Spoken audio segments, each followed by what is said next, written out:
Hello students, আজকে আমি এই ভিডিওতে আলোচনা করব ম্যাথসের সবথেকে গুরুত্বপূর্ণ এবং সবথেকে ইন্টারেস্টিং টপিক, একদম বেসিক টপিক, যেটা ক্লাস 10th লেভেলে শেখানো হয়। ঠিক আছে, ক্লাস 10th লেভেল থেকেই ও বেসিক ধাঁচটা আমাদের দেওয়া হয়ে থাকে। সেটা হচ্ছে ট্রাইগোনোমেট্রি। ঠিক আছে, ট্রাইগোনোমেট্রি। ঠিক আছে, ট্রাইগোনোমেট্রি বা ত্রিকোণমিতি। ঠিক আছে, ট্রাইগোনোমেট্রি বা ত্রিকোণমিতি সব থেকে গুরুত্বপূর্ণ এবং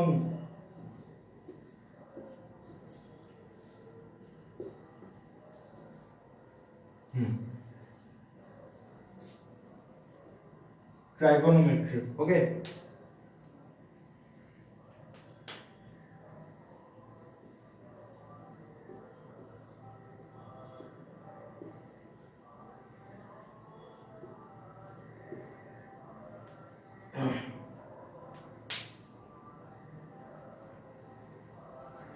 ট্রাইগোনোমেট্রি বা ত্রিকোণমিতি এটা হচ্ছে অঙ্কের সব থেকে গুরুত্বপূর্ণ এবং ইন্টারেস্টিং পার্ট।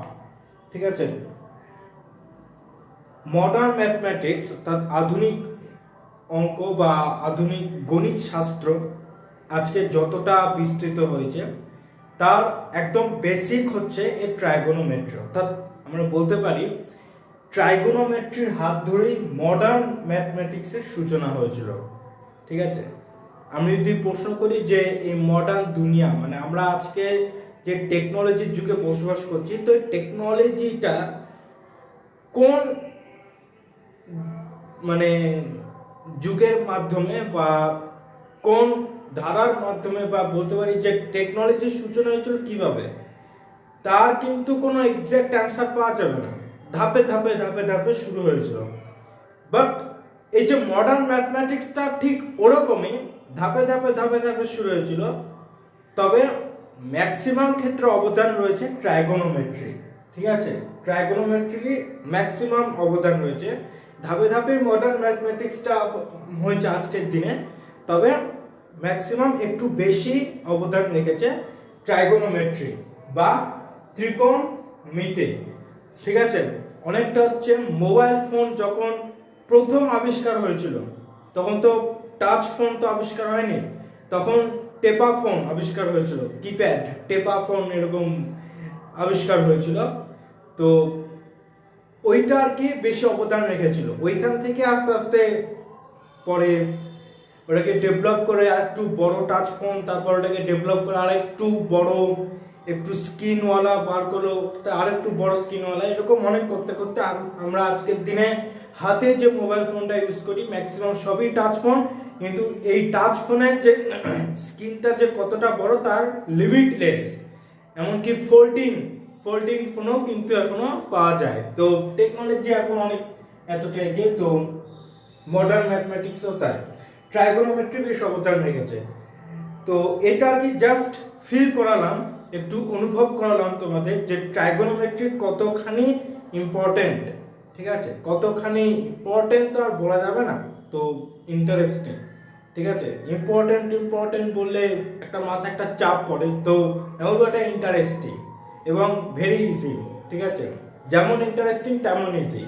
এরা জিনিস মনে রাখবে, তো অঙ্কের ক্ষেত্রে দেখা যায় যেই চ্যাপ্টারটা বা যেই টপিকটা যত বেশি ইন্টারেস্টিং সেই টপিকটা তত বেশি ইজি। যে টপিকটা যত বেশি ইন্টারেস্টিং তত বেশি ইজি। ঠিক আছে, এটা ম্যাথমেটিক্সের ব্যাপার। এটা যত বেশি ইন্টারেস্টিং তত বেশি ইজি, এবং ম্যাথমেটিক্সে তত বেশি ইজি। ঠিক আছে, যত বেশি ইন্টারেস্টিং এটা হচ্ছে প্রপোর্শনাল টু সমানুপাতিক চিহ্ন, তত বেশি এটা ইজি, তত বেশি সহজ। ঠিক আছে, আর ম্যাথমেটিক্সে কঠিন বলে কিচ্ছু নেই, হার্ড বলে কিচ্ছু নেই। তো যাক, এসব ব্যাপারে পরে আলোচনা হবে। তো আজকে ট্রাইগোনোমেট্রি ত্রিকোণমিতিটা যদি শুরু করা যাক একদম বেসিক ধাপ থেকে। ট্রাইগোনোমেট্রি মানে কি? মানে ত্রিকোণমিতি। ঠিক আছে, আচ্ছা, ত্রিকোণমিতি এই শব্দটাকে আমি একটু বিশ্লেষণ করব, ঠিক আছে? এই ত্রিকোণমিতির যে ওয়ার্ডটা রয়েছে, এই ওয়ার্ডটাকে আমি একটু বিশ্লেষণ করব, একটু ভাঙবো, ঠিক আছে? ভাঙলে আমি কিভাবে ভাঙতে পারি? আচ্ছা, ত্রিকোণ, ঠিক আছে, আমি দুভাবে ভাঙছি, ঠিক আছে? একটা হচ্ছে ত্রিকোণ আর আরেক দিকে থাকে মিতি, ঠিক আছে? তো একদিকে ত্রিকোণ আরেক দিকে হচ্ছে মিতি। ত্রিকোণ, আচ্ছা ত্রিকোণ মানে কি? ত্রিকোণ মানে তিনটে কোণ আছে, তাই তো? এবার তিনটে কোণ আছে মানে কি বোঝায়? বেসিক্যালি আমাদের মনে যে চিন্তাটা আসে যে তিনখানা কোণ আছে মানে কি বোঝায়? আর কিছু না বোঝো, ত্রিভুজ বোঝায়, তাই তো? যদি বা এটা মনে না করে তাহলে যদি বলি তিনটে বাহু, তো তিনটে বাহু মানে কি বোঝায়? ত্রিভুজ বোঝায়। কারণ আমরা ছোটবেলা থেকেই পড়ে এসেছি যে তিনটে বাহু দ্বারা সীমাবদ্ধ জ্যামিতিক ক্ষেত্রকে বলা হয় ত্রিভুজ, তাই তো? তো যেখানে এই তিনটে বাহু থাকবে তাকে আমরা কি বলি? ত্রিভুজ বলি। তো তিনটে বাহু মানে সেখানে তিনটে কোণও আছে, ঠিক আছে? কি করে তিনটে কোণ হয়? এই যে এই একটা কোণ হয়, এই একটা কোণ হয়, এই একটা কোণ হয়, ঠিক আছে? তো তিনটে বাহু যেখানে থাকে সেখানে তিনটে কোণও আছে, ঠিক আছে? আমি একদম এই ত্রিকোণমিতি একদম বেসিক থেকে শুরু করব। কতটা বেসিক সেটা আমি পড়ানোর সময় তোমরা বুঝে যাবে, ঠিক আছে? তো ত্রিকোণ, ত্রিকোণ মানে কি বোঝা গেল? ত্রিকোণ মানে ত্রিভুজও বোঝায়, ঠিক আছে? ত্রিভুজ মানে যে শুধুমাত্র যেখানে তিনটে বাহু আছে সেখানে যে ত্রিভুজ বোঝাবে তা কিন্তু না, ঠিক আছে? ত্রিভুজ, ত্রিভুজে কটা কোণ? তিনটে কোণ, তাই ত্রিভুজকেও তো আমরা ত্রিকোণ বলতে পারি, তাই না? ত্রিভুজ মানে যা, ত্রিকোণ মানেও তাই, ঠিক আছে? এইটুকু ব্যাপারটা তো ক্লিয়ার। ত্রিভুজ মানে যা, ত্রিকোণ মানেও কিন্তু তাই। আসলে ছোটবেলায় আমরা ত্রিভুজ ত্রিভুজ পড়েছি, তো তাই ত্রিভুজ ওয়ার্ডটা আমাদের কাছে এতটাই কমন হয়ে গেছে, যখন আমরা ত্রিকোণ শুনছি তো তখন আমাদের আলাদা করে জানতে হচ্ছে যে ত্রিকোণ মানে কি, তাই না? যেই আমরা শুনলাম ত্রিকোণ, তো আমাদের আলাদা করে জানতে হচ্ছে আবার নতুন করে যে ত্রিকোণ মানে কি, তাই তো? ব্যাপারটা একই, ত্রিভুজ আর ত্রিকোণ দুটো কিন্তু একই, ঠিক আছে? আচ্ছা, আর কি? মিতি। মিতি মানে কি? মিতি মানে কোনো কিছু পরিমাপ করা, ঠিক আছে? কোনো কিছু মাপা বা কোনো কিছু পরিমাপ করা। তো মিতি মানে হচ্ছে পরিমাপ করা, ওকে? মিতি মানে কি? পরিমাপ করা। মিতি মানে হচ্ছে পরিমাপ করা। তো ত্রিকোণমিতি, এই যে শব্দটা আছে ত্রিকোণমিতি, এই শব্দটাকে যদি আমি একটু ভাঙি, ত্রিকোণ যুক্ত মিতি মানে কি? ত্রিকোণের পরিমাপ, তাই তো? ত্রিকোণ মানে কি? ত্রিভুজ, তাহলে ত্রিভুজের পরিমাপ। তাহলে এবার দেখো, আমি বলেছি যে ত্রিভুজ মানে যা, ত্রিকোণ মানেও তাই, তাই তো? তাহলে ত্রিকোণের পরিমাপ মানে কি? তিনটে কোণের পরিমাপ। তো তিনটে কোণের পরিমাপ মানে যা বোঝাবে, তিনটে বাহুর পরিমাপ মানেও তাই বোঝাবে। তাহলে ত্রিকোণমিতি মানে আমি এইটুকু জানতে পারলাম যে একটা ত্রিভুজের তিনটে বাহু বা তিনটে কোণ বা অ্যাঙ্গেল নিয়ে, ঠিক আছে, একটা ত্রিভুজের তিনটে বাহু বা তিনটে কোণ নিয়ে ম্যাথমেটিক্স বা গণিত শাস্ত্রের যে শাখায় আলোচনা করা হয়, ঠিক আছে, তাকেই বলা হয় ত্রিকোণমিতি। ত্রিকোণমিতি হচ্ছে একটা পদ্ধতি, ঠিক আছে? বোঝা যাচ্ছে যে ত্রিকোণমিতি হচ্ছে একটা পদ্ধতি, এবং এই পদ্ধতির ওপর একটা হিউজ বড় একটা ব্রাঞ্চ রয়েছে ম্যাথমেটিক্সের, হিউজ বড় ব্রাঞ্চ, বিরাট বড় ব্রাঞ্চ রয়েছে, ঠিক আছে? তাহলে ঘাবড়ানোর কোনো কারণ নেই, কারণ আমি একটা কথাই বলেছি, যত বড় কিছু থাকুক না কেন ওটা হবে তত বেশি ইজি, ঠিক আছে? যত বড় কোনো ব্রাঞ্চ বা যতই বড় কোনো মোটা বই থাকুক না কেন, দেখে সবাই ঘাবড়ে যায়, ওটা তত বেশি ইজি। ঠিক আছে, তত বেশি ইজি, কারণ ইজি জিনিসকে, সহজ জিনিসকে কিন্তু লোকেরা একটু বড় করেই বোঝায়। ঠিক আছে, এই জিনিসটা মাথায় রাখবেন, সহজ জিনিসকে বড় করে বোঝায়। ঠিক আছে,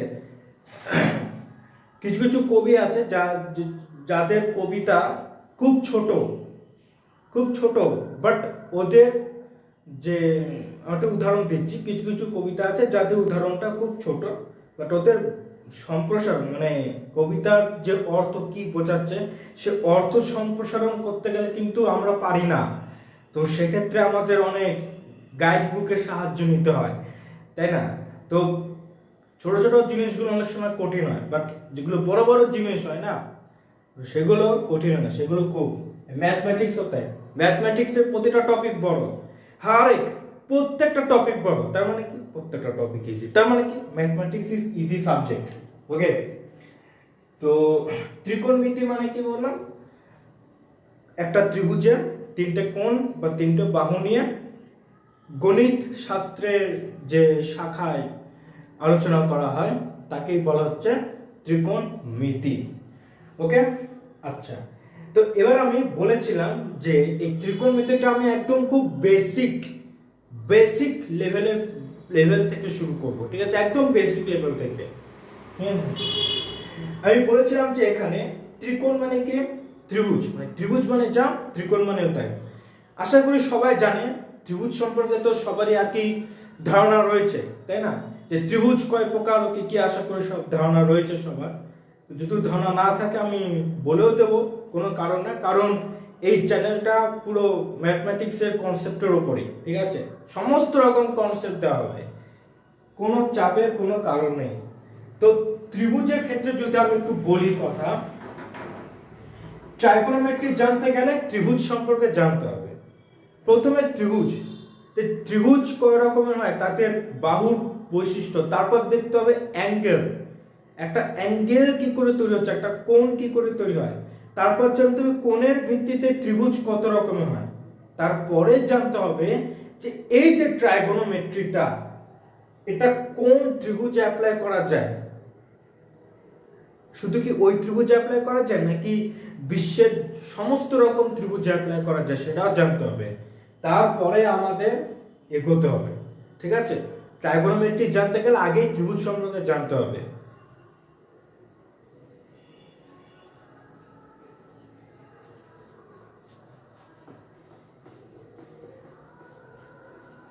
তো আমি যদি একটু ত্রিভুজ নিয়ে যদি কথা বলি, তো ত্রিভুজ, ঠিক আছে,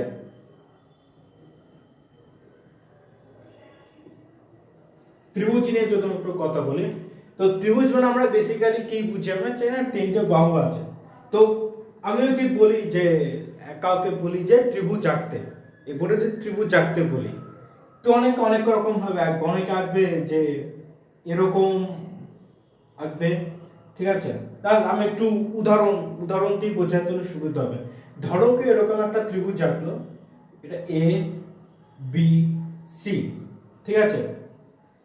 আচ্ছা, দেখা গেল, একটু উদাহরণ দিয়ে বলছি, এটা হবে না যদিও, তো দেখা গেল যে, আচ্ছা এই ছবিতে কি মনে হচ্ছে, ছবিতে কি মনে হচ্ছে যে এবি বাহুর যে দৈর্ঘ্যটা, ঠিক আছে, এবি বাহুর যে লেন্থ, ঠিক আছে, সেটা কি বিসি আর এসি এই দুটি বাহুর থেকে বেশি না ছোট?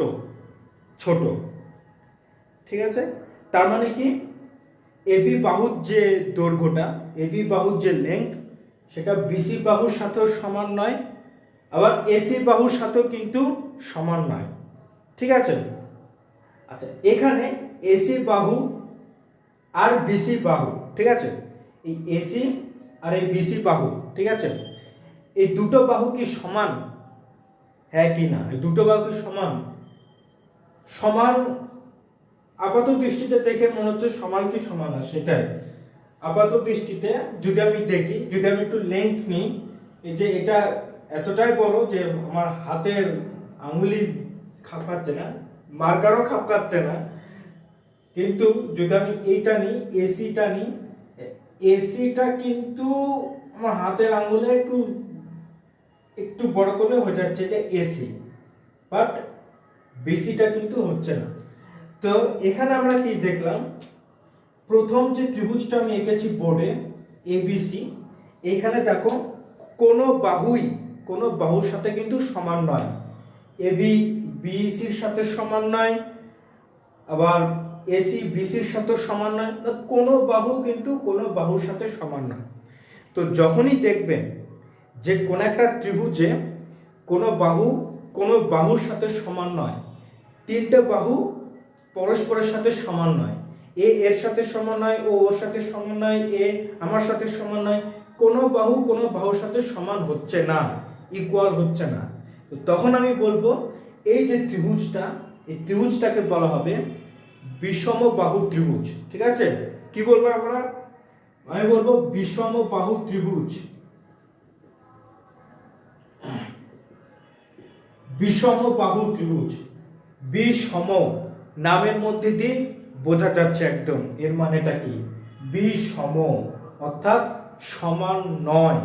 ঠিক আছে, বিষম বাহুগুলো সমান নয়, নামের মধ্যে দিয়ে একদম স্পষ্টভাবে বোঝা যাচ্ছে বিষমবাহু ত্রিভুজ এটা। ঠিক আছে, মানে তিনটা বাহু পরস্পরের সাথে সমান নয়। আচ্ছা, বিষমবাহু এর বিপরীত শব্দ কি, এর অপোজিট ওয়ার্ডটা কি? সমবাহু। তার মানে কি, তিনটে বাহু কি হবে?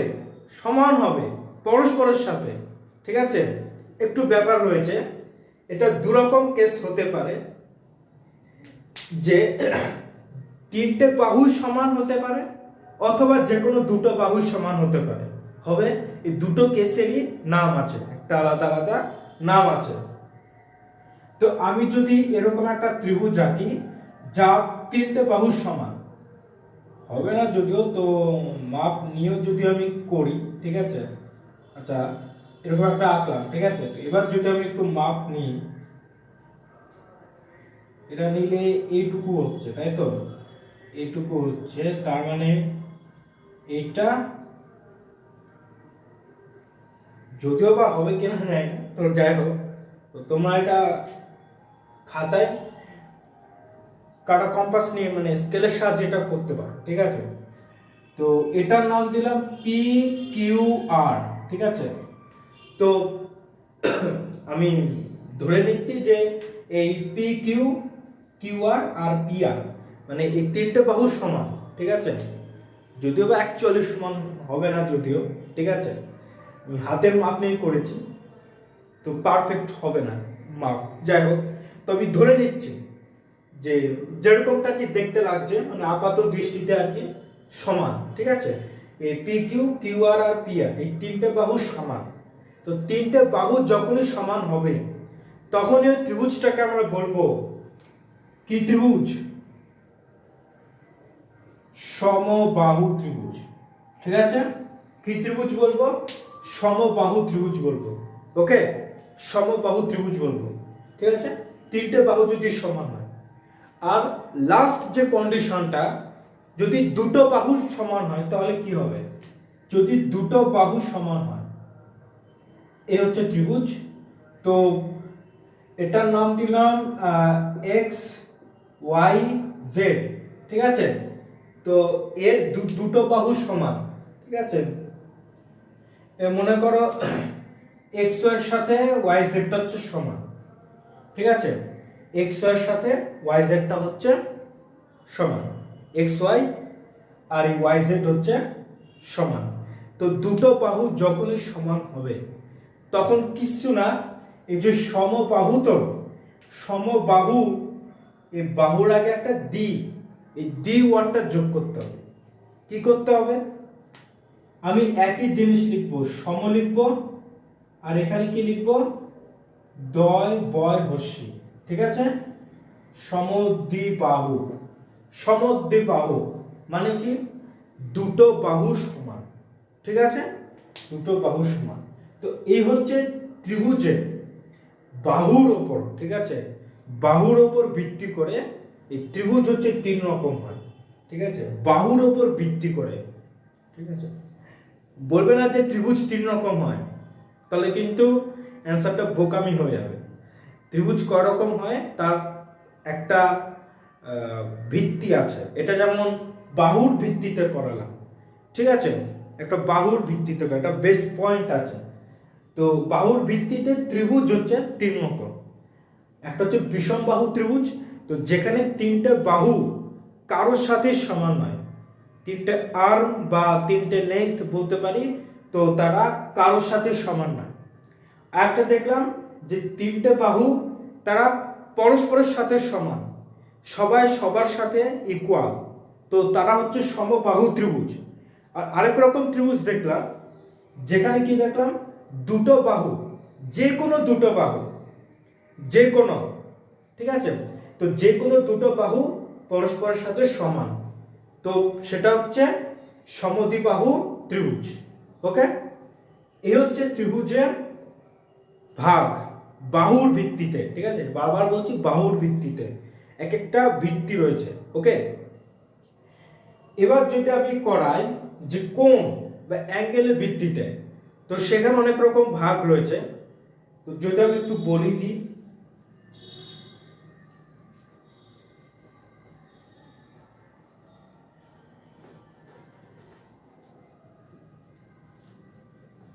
আচ্ছা, তার আগে একটা গুরুত্বপূর্ণ একটা প্রপার্টি বলে দিই ত্রিভুজ সম্পর্কে, একটা খুবই গুরুত্বপূর্ণ প্রপার্টি বলে দিই, সেটা হচ্ছে ত্রিভুজের তিনটে কোণের সমষ্টি হয় 180 ডিগ্রি, ঠিক আছে। আচ্ছা, ও, আচ্ছা, কোণের ভিত্তিতে ত্রিভুজের ভাগটা করার আগে এই জিনিসটা তোমাদের খুব জানা দরকার যে একটা অ্যাঙ্গেল, ঠিক আছে, যে একটা কোণ, ওকে, একটা কোণ বা একটা অ্যাঙ্গেল কি করে তৈরি হয়, এই জিনিসটা তোমাদের খুব জানা দরকার। একটা কোণ বা অ্যাঙ্গেল কি করে তৈরি হয়, তারপরে আমি করাবো কোণের ভিত্তিতে ত্রিভুজের ভাগ। ওকে, তো আগে জেনে রাখা একটা কোণ বা অ্যাঙ্গেল কি করে তৈরি হয়, একদম স্টেপ বাই স্টেপ এগোচ্ছি। ওকে, আচ্ছা, তো কোণ বা অ্যাঙ্গেল তৈরি করতে গেলে একটা কি করে তৈরি হয় কোণ বা অ্যাঙ্গেল, খুবই ইন্টারেস্টিং ব্যাপার, এটা খুবই ইন্টারেস্টিং, মন দিয়ে প্রচুর। একটা পয়েন্ট থেকে মনে করো একটা লাইট বেরোচ্ছে, ঠিক আছে, একটা পয়েন্ট থেকে মনে করো একটা লাইট বেরোচ্ছে, না লাইটের একটা রেখা বেরোচ্ছে, দেখ এইটা কেমন একটা হয়ে গেল, বেঁকে গেল নাকি, ঠিকই আছে। তো একটা পয়েন্ট থেকে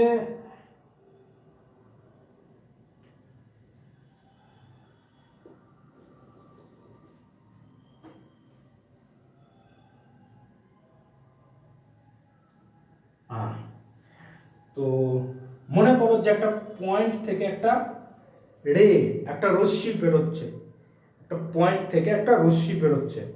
তো মনে করা যাক যে এইটা হচ্ছে একটা পয়েন্ট, ঠিক আছে, এইটা হচ্ছে একটা পয়েন্ট, হ্যাঁ, এইটা হচ্ছে একটা পয়েন্ট, এইখান থেকে একটা রশ্মি বেরোচ্ছে এরকম ভাবে, ঠিক আছে, কি বোঝায়, এভাবে একটা রশ্মি বেরোচ্ছে, ঠিক আছে, এভাবে একটা রশ্মি বেরোচ্ছে একটা পয়েন্ট থেকে। ওকে, আমি এই পয়েন্টটার নাম দিলাম ও পয়েন্ট, ঠিক আছে, আর এই যে রশ্মিটা বেরোচ্ছে, এই রশ্মিটা এখানে তীর চিহ্ন দিয়েছে, মানে রশ্মিটা কি এই ডাইরেকশনে যাচ্ছে। তো তীর চিহ্ন দেওয়ার মানে কি বোঝাচ্ছে, রশ্মিটার ডাইরেকশন বোঝাচ্ছে, যে রশ্মিটা কোন দিকে যাচ্ছে ও ডাইরেকশন বোঝাচ্ছে। তো এই ডাইরেকশন পয়েন্টটার নাম দিলাম এ, ঠিক আছে। তো এটা কি দেখালাম, একটা পয়েন্ট থেকে একটা রে বা একটা রশ্মি বেরোচ্ছে, ঠিক আছে। তো এবার আরেকটু চিন্তা করো, চিন্তা করার আগে একটা জিনিস জানিয়ে রেখে দিই, তাহলে খুব ভালো হবে। ঘড়ির কাঁটা দেখেছো কোনোদিন, ঘড়ির কাঁটা মানে ঘড়ির দিকে তাকিয়েছো, আশা করি সবাই দেখেছে নিশ্চয়ই। তো ঘড়ি কিভাবে ঘোরে, ঘড়ি নিশ্চয়ই এইভাবে ঘোরে, অর্থাৎ এইভাবে ঘোরে, তাই তো। হুম, মানে উত্তর থেকে দক্ষিণ বরাবর, তাই তো, উপরটা উত্তর আর নিচেরটা হচ্ছে দক্ষিণ, তো এইভাবে ঘোরে। তার মানে উত্তর থেকে দক্ষিণ বরাবর ঘোরে, তাই তো? এইভাবে ঘড়িটা মানে ঘড়ি কাঁটাটা ঘুরছে, তাই তো? তাই এটাকে বলা হয় ক্লক ওয়াইজ, এটাকে বলা হয় ক্লক ওয়াইজ, ঠিক আছে? কিন্তু আমি যদি ঘড়ির কাঁটাটাকে যদি আমি একটু এরকম করে দিই, অর্থাৎ ঘড়ির কাঁটাটাকে কোনোদিন এভাবে ঘুরতে দেখেছো? দক্ষিণ থেকে উত্তরে ঘড়ির কাঁটা সাধারণত উত্তর থেকে দক্ষিণের ঘোরে, ঠিক আছে? যদি ঘড়ির কাঁটা দক্ষিণ থেকে উত্তরে ঘোরে তাহলে সেটা কি হবে? অ্যান্টি ক্লকওয়াইজ, অর্থাৎ ঘড়ির কাঁটার বিপরীতমুখী হবে, তাই তো? এটা হয়ে যাবে অ্যান্টি ক্লকওয়াইজ, ওকে? অ্যান্টি ক্লকওয়াইজ হয়ে যাবে, ঠিক আছে? তো মনে করো এবার এই ছবিটার দিকে তাকাও, তো একটা পয়েন্ট থেকে একটা রে বেরোচ্ছে, একটা রে, ওকে? তো মনে করো এই যে রেটা, এই রেটা অ্যান্টি ক্লকওয়াইজ বরাবর ঘুরলো, ঠিক আছে? অ্যান্টি ক্লকওয়াইজ বরাবর ঘুরলো। এর মধ্যে প্রশ্ন আসবে যে ক্লকওয়াইজ বরাবর কেন ঘুরলো না? হবে, সব হবে। আমি যদি দুটো যদি একসঙ্গে দেখাই, অ্যান্টি ক্লকওয়াইজ বরাবর ঘুরলো আবার যদি ক্লকওয়াইজ বরাবর ঘুরলো, দুটো একসঙ্গে কোনোদিন হয় না, যে কোনো একটা নিয়ে কাজ করতে হয়। তো আমি একটা নিয়ে কাজ করছি, এবার হয়ে গেলে তারপরে ক্লকওয়াইজ ঘুরলে তাহলে কি হতো আমরা ইজিলি জেনে যাব, ঠিক আছে? তো মনে করো এই রেটা অ্যান্টি ক্লকওয়াইজ বরাবর ঘুরছে, হ্যাঁ, মানে যে রশ্মিটা সেটা এইভাবে ঘুরছে, এইভাবে ঘুরছে, অ্যান্টি ক্লকওয়াইজ, অ্যান্টি ক্লকওয়াইজ এইভাবে ঘুরছে। তো ঘুরতে ঘুরতে এই পয়েন্টে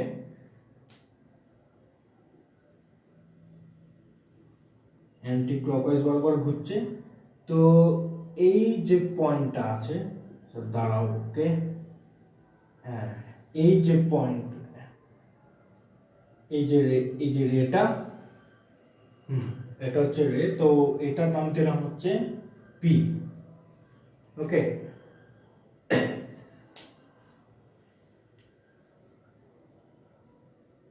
আমি ঘুরতে ঘুরতে যে কোনো একটা পজিশন নিয়েছি রশ্মিটা, ঠিক আছে? এটা আমি কি করলাম এখন, এই যে ওপি, এই ওপিটা তাহলে কি হলো এখন? ওপিটা কি? ওপিটা হচ্ছে এই রশ্মিটাকে যখন আমি অ্যান্টি ক্লকওয়াইজ বরাবর ঘোরাচ্ছি, মানে এভাবে ঘুরছে, তাই তো? এভাবে ঘুরছে। তো ঘুরতে ঘুরতে আমি এই রশ্মিটার যে কোনো একটা পজিশন নিয়েছি, যে কোনো একটা পজিশন নিয়েছি, ঠিক আছে? তো আমি এই পজিশনটা নিয়েছি, আমার ইচ্ছা হচ্ছে আমি এই পজিশনটা নিয়েছি। তো এটা হচ্ছে ওপি, নাম দিয়েছি এটা, সেটা হচ্ছে ওপি। এবার এখান থেকে অনেক কিছু বোঝার ব্যাপার আছে, অনেক কিছু বোঝার ব্যাপার আছে। তো এবার আমরা যারা জানি যে অ্যাঙ্গেল বা কোণ কি, বা যারা দেখেছি, তো তারা নিশ্চয়ই এবার ব্যাপারটাকে এবার অনুভব করতে পারবে, বা তারা এই ডায়াগ্রামটা থেকে তারা এটা ডিটেক্ট করতে পারবে যে এইখানে এই যে ঘুরেছে, মানে এই যে ঘুরেছে, তাহলে এই জায়গায় এটা কি একটা কোণ তৈরি হয়েছে, মানে এই যে জিনিসটা, এই যে জিনিসটা, এই জিনিসটা কি একটা অ্যাঙ্গেল, একটা কোণ তৈরি হয়েছে। ইয়েস, এক্স্যাক্টলি তাই, এইভাবে একটা অ্যাঙ্গেল তৈরি হয়। ব্যাপারটা কি, প্রথমে কি বললাম, একটা পয়েন্ট থেকে একটা রে বেরোচ্ছে, ওকে? রেটাকে অ্যান্টি ক্লকওয়াইজ বরাবর ঘুরিয়েছি, এটা ঘুরতেই থাকছে, তো এভাবে ঘুরতেই থাকবে, ঠিক আছে? যে কোনো একটা পজিশন নিয়েছি রশ্মিটা, এইভাবে একটা পজিশন নিয়েছি। এইবার ব্যাপারটা কি হচ্ছে দেখো, প্রথমে যে রশ্মিটা ছিল ও এ, ঠিক আছে? এইটা ছিল ইনিশিয়াল রে, এটা ছিল ইনিশিয়াল, ইনিশিয়াল রে, ঠিক আছে? ইনিশিয়াল রে বা প্রাথমিক রশ্মি, ঠিক আছে? এই যে রশ্মিটা যেটা আমি এখন নিয়েছি, যে কোনো একটা পজিশন নিয়েছি, বললাম যে কোনো একটা পজিশন নিয়েছি, মানে যে ওপি, এইটাকে বলা হচ্ছে টার্মিনাল রে, ঠিক আছে? টার্মিনাল রে,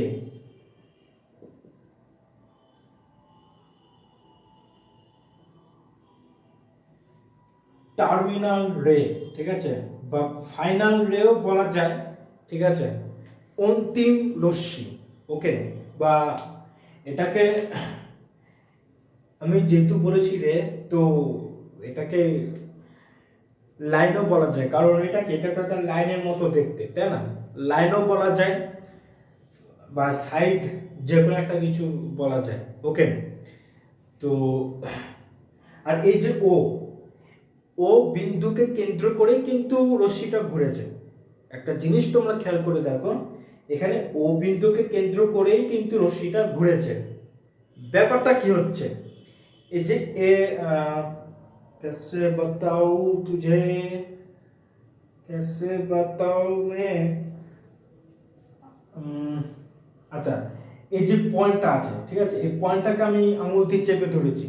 তো এবারে রশ্মিটাকে তোমরা আমার সাথে সাথে ঘোরাও, তো এইভাবে ঘুরছে, এইভাবে রশ্মিটা কিন্তু ঘুরছে, এইভাবে কিন্তু ঘুরছে রশ্মিটা, বাট পয়েন্টটা কিন্তু নড়ছে না।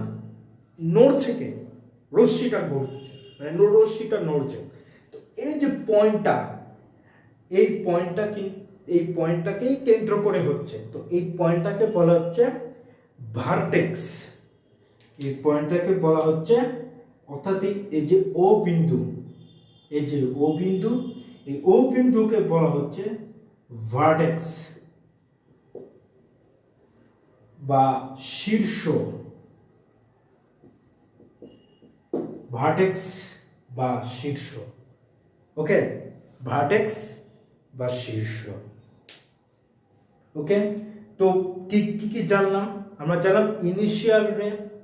ইনিশিয়াল রেটা যখন ঘুরছে, ঘুরতে ঘুরতে আমি যে কোনো একটা অবস্থান নিয়েছি, এটাকে আমি বলছি টার্মিনাল রে। এবার এই ইনিশিয়াল রে যে পয়েন্টটাকে কেন্দ্র করে ঘুরিয়েছে, সেই পয়েন্টটাকে আমরা বলছি শীর্ষ বা ভার্টেক্স, ঠিক আছে। এবার এই যে মানে এটা কি বলবো, এই যে গেছে এতটা দূর, অর্থাৎ এই যে এটা হচ্ছে একটা ডিস্টেন্স, এটা একটা নির্দিষ্ট ডিস্টেন্স অতিক্রম করেছে। এই যে দেখো আমার আঙুলের দিকে তাকাবে, ঠিক আছে, তো এই যে এটা কি, এটা একটা ডিস্টেন্স, একটা নির্দিষ্ট দূরত্ব অতিক্রম করেছে, এবং এই ডিস্টেন্সটাকে বলা হচ্ছে অ্যাঙ্গুলার ডিস্টেন্স। এই ডিস্টেন্সটাকে বলা হচ্ছে অ্যাঙ্গুলার ডিস্টেন্স।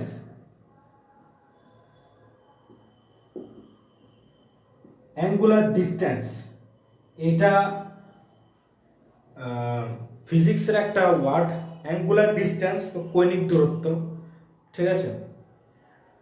তো এই অ্যাঙ্গুলার ডিস্টেন্স যখন এটা ক্রস করলো, তখন এইখানে অ্যাঙ্গুলার ডিস্টেন্স হয়ে একটা নির্দিষ্ট অ্যাঙ্গেল তৈরি করেছে, একটা কোণ তৈরি করেছে, ঠিক আছে। এইভাবে একটা কোণ বা অ্যাঙ্গেল তৈরি হয়, ঠিক আছে।